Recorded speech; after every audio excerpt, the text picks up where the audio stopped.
Good morning and welcome to another edition of the Monday Minute from the Independent Dealer Podcast and our sponsor, Neo. Thanks for being here. A quick one today, but so important to your dealership and to any business that you're running. So it's not just about car dealerships, but today we're going to talk about dealership hierarchy chart.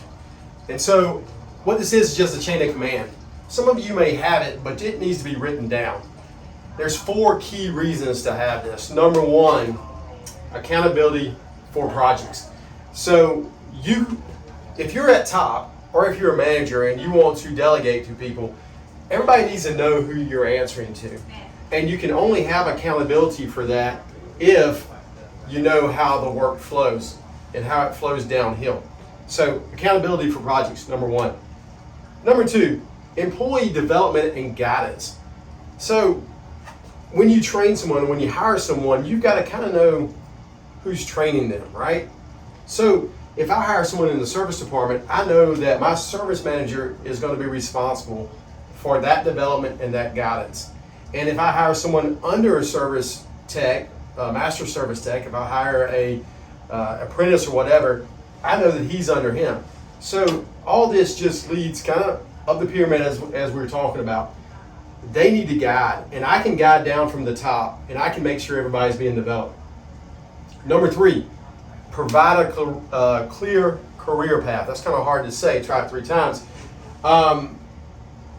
If someone you hire on early wants to become you or a step underneath you, they have to know how to get there.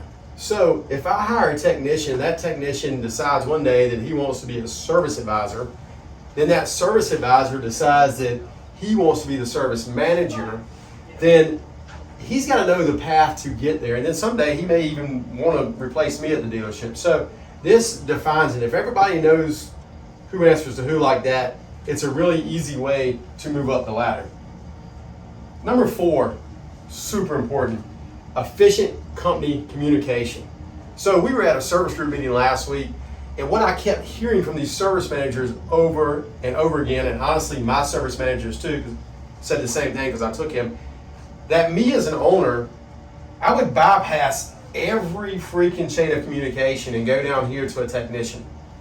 Number 1, that didn't follow our hierarchy chart. Number 2, the communication that the service manager built with the techs is just blown out the water then. The technician doesn't know who to talk to. And number 3, it screws up the shop's efficiency and the shop's performance. So we all as owners think because we've done everything in the business that we can just jump to whoever's doing that job and tell them what we need done. Or take a friend's car and stick it into the shop and blow the whole shop up. It's bad. It affects everybody along the way. You get resentment from technicians towards the service manager, from the service manager toward the owner, from the service manager to the general manager, whatever. It just creates a bad problem. If your people at the bottom of this pyramid don't know who to communicate to and communicating to the wrong people, you're never going to get anything done. So draw your chart this week, outline where everybody is, and make sure you stay within your boundaries. And you need to tell this to everybody too. Hey, this is who you answer to. If you need to see me, you can talk to HR and we can get to the bottom of why you need to see me. But it's got to go up the ladder. If not, it's just going to create a big deal. So what I challenge you to do this week is this. This is a typical 16-person operation. Some of y'all may not have 16. Some of y'all may have 3 different people or 4 different people right here. It doesn't matter. Create this chart, figure out who needs to answer to you and how to go from there. Because if you don't, you're going to create problems in your service department, you'll create problems in your sales department, you'll create problems in your finance department. Let's do this week, get it done, and I look forward to seeing you next week. Thanks.